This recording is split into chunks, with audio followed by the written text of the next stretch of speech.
दोस्तों नमस्कार, स्वागत है आपका यूट्यूब चैनल एबी टेक में। आज है 15 मई 2025 और जान लेते हैं आज की महत्वपूर्ण खबरें जो आज के प्रमुख समाचार पत्रों पर छाई हुई हैं। सबसे पहले यहां पर देखिए अपडेट है कि सामूहिक नकल में राज्य विश्वविद्यालय ने 8 परीक्षा केंद्र निरस्त किए। सामूहिक नकल के मामले में प्रोफेसर राजेंद्र सिंह रज्जू भैया राज्य विश्वविद्यालय ने 8 परीक्षा केंद्रों को निरस्त कर दिया है। इनमें प्रयागराज के 6, प्रतापगढ़ व कौशाम्बी के एक परीक्षा केंद्र शामिल हैं। आप लोग जानते हैं राज्य विश्वविद्यालय के जो परीक्षाएं हैं वो 13 मई से शुरू हो चुकी हैं और अब ये परीक्षाएं चल रही हैं और यहाँ पर जो इनकी विजिलेंस टीम है या जो पर्यवेक्षक है वो भी निगरानी में लगाए गए हैं। तो कुल मिलाकर के ये आपके सामने लिस्ट है। जो परीक्षा केंद्र निरस्त किए गए वो पहले लिखा हुआ है और जो नया परीक्षा केंद्र बनाया गया वो डैश करके आगे दिया गया है। इस तरीके से आप देख सकते हैं कि कौन सा सेंटर निरस्त किया गया है और कौन से सेंटर को नया बनाया गया है। एलयू में यूजी पीजी समेत कई परीक्षा कार्यक्रम जारी। लखनऊ विश्वविद्यालय में सम सेमेस्टर परीक्षा में स्नातक, परास्नातक, डिप्लोमा और ऑनलाइन पाठ्यक्रम के 1 दर्जन से ज़्यादा कार्यक्रमों का परीक्षा कार्यक्रम जारी कर दिया गया है, जिसे विद्यार्थी एलयू की वेबसाइट के परीक्षा कॉलम में जाकर के शेड्यूल विकल्प पर चुन करके देख सकते हैं। इस संबंध में परीक्षा नियंत्रक की ओर से सूचना जारी कर दी गई है। तो जो भी लखनऊ विश्वविद्यालय के अभ्यर्थी हैं उनके लिए विशेष अपडेट है कि आप लोग अपना परीक्षा कार्यक्रम लखनऊ विश्वविद्यालय की वेबसाइट से डाउनलोड कर सकते हैं। यूपी बोर्ड मूल्यांकन को लेकर के अपडेट है कि मूल्यांकन में अनुपस्थित रहे परीक्षकों को साक्ष्य सहित बताना होगा कारण। यूपी बोर्ड की वर्ष 2025 के हाई स्कूल व इंटरमीडिएट की परीक्षाओं की कॉपियों के मूल्यांकन में गैर हाजिर रहे परीक्षकों को अपनी अनुपस्थिति का कारण भी बताना होगा। बोर्ड ने पूर्व निर्धारित समय के अनुरूप मूल्यांकन का कार्य करा लिया था।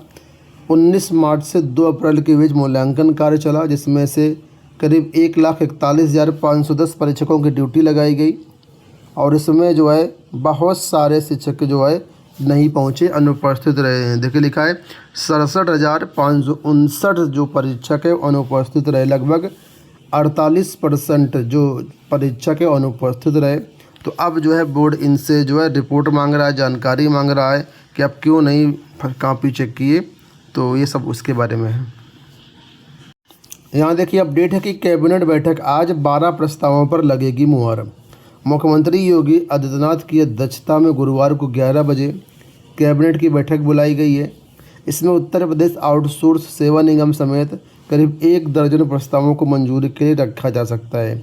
कैबिनेट की बैठक में अमृत योजना में निकाय अंशदान का बंटवारा और भी कई सारी चीज़ें यहाँ पर निकल के आ सकती हैं। शिक्षा मित्रों व अनुदेशकों का मानदेय बढ़ाने संबंधी प्रस्ताव को मंजूरी मिल सकती है। तो शिक्षा विभाग से जुड़े हुए 2 प्रस्ताव मुझे यहाँ पर नज़र आ रहे हैं। जो कुछ भी अपडेट होगी चैनल के माध्यम से हम आपको दे देंगे। बढ़ते हम लोग अगली अपडेट की तरफ। तो देखिए अपडेट है कि BR गवई देश के 52वें मुख्य न्यायाधीश बने। जस्टिस भूषण रामकृष्ण गवई ने बुधवार को देश के 52वें मुख्य न्यायाधीश के पद की शपथ ली। राष्ट्रपति भवन में आयोजित समारोह में राष्ट्रपति द्रौपदी मुर्मू ने उन्हें शपथ दिलाई। तो ये इनका कार्यकाल है, ठीक है। हिंदी में उन्होंने शपथ लिया। 6 महीने का कार्यकाल इनका रहेगा। आप सभी के लिए यहाँ पर देखिए अपडेट है कि विश्वविद्यालय के छात्र ले सकेंगे एक साथ 2 डिग्री। राज्य के सभी पारंपरिक विश्वविद्यालय बनेंगे बहुविषयक पढ़ाई और शोध विश्वविद्यालय। पटना से अपडेट है कि राज्य के सभी पारंपरिक विश्वविद्यालय बहुविषयक शिक्षा और अनुसंधान विश्वविद्यालय बनेंगे। इसमें छात्र छात्राओं को एक साथ 2 डिग्री भी मिलेगी। नेशनल क्रेडिट फ्रेमवर्क को प्रभावी बनाया जाएगा। इसके लिए सभी छात्र छात्राओं और संस्थाओं का एकेडमिक बैंक ऑफ रिकॉर्ड यानी ABC पोर्टल पर निबंधन होगा। सभी कोर्स की मैपिंग कर डिग्री क्रेडिट अपलोड किए जाएंगे। तो फिलहाल अभी तक ऐसा नियम नहीं था, लेकिन अब यहाँ पर देखिए कहा गया कि एक साथ जो छात्र हैं वो 2 डिग्री भी ले सकेंगे। आप लोग जानते होंगे UGC ने पिछले साल कई सारे नियमों में बदलाव किया। उसमें एक बदलाव ये भी था कि जो एक छात्र है वो 2 डिग्री ले सकता है, लेकिन इसके लिए कुछ टर्म्स कंडीशंस हैं, उनको आपको ध्यान में रखना पड़ेगा। अगर आप इसके बारे में डिटेल चाहते हैं तो आप हमारे चैनल पर जो है एक वीडियो बनाया था हमने पिछले साल, उसको आप देख सकते हैं। ये कमेंट बॉक्स में बताना, उसका लिंक हम आपको कमेंट बॉक्स में ही दे देंगे। पटना से यहाँ पर एक अपडेट और है कि स्कूलों में 6500 पुस्तकालय अध्यक्षों की नियुक्ति होगी, नियमावली तैयार। राज्य के हाई स्कूलों में 14 साल बाद दूसरी बार लगभग 6500 पुस्तकालय अध्यक्ष की भर्ती के लिए नियमावली तैयार की जा रही है। इसके लिए शिक्षा विभाग ने नियमावली जो है लगभग तैयार कर ली है। शिक्षा विभाग ने सहमति के लिए वित्त विभाग को नियमावली भेज दी है। तो बिहार में पुस्तकालय अध्यक्ष लाइब्रेरियन जो लोग किए हुए हैं उनके लिए एक बड़ी भर्ती देखने को मिलेगी। इतनी बड़ी भर्ती शायद ही कहीं भी आपको देखने को मिले। आपको बता दें, बिहार में 2010 में पहली बार पुस्तकालय अध्यक्षों की नियुक्ति हुई थी। अब दोबारा से 2025 में इसका विज्ञापन निकाले जाने की तैयारियां चल रही हैं। यहाँ देखिए अपडेट है कि नेत्र परीक्षण अधिकारी के 125 पदों पर होगी सीधी भर्ती। लखनऊ से अपडेट है कि राज्य सरकार ने स्वास्थ्य विभाग में ग्रेड 2 के चिकित्सकों की तर्ज पर नेत्र परीक्षण अधिकारी संवर्ग में भी वरिष्ठ नेत्र परीक्षण अधिकारी के पद पर सीधी नियुक्ति होगी।